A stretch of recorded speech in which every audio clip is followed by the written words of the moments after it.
Hi, to check model of your Vivo V40, we need to go in the settings and here scroll till the end to see this About Phone tab.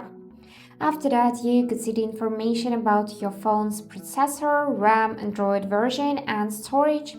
To check the model, just go in this software information and here it is. So this is V2348. Now we can also go in the status section and check IMEI numbers, with the help of which we can check whether the phone is original or not.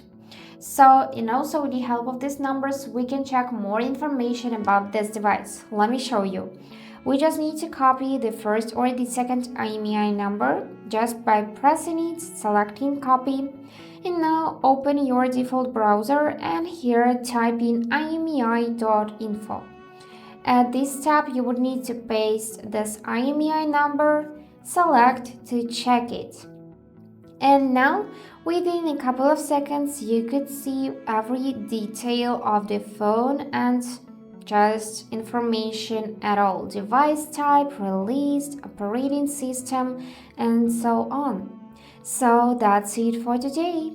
Hope this video was helpful and thank you for watching.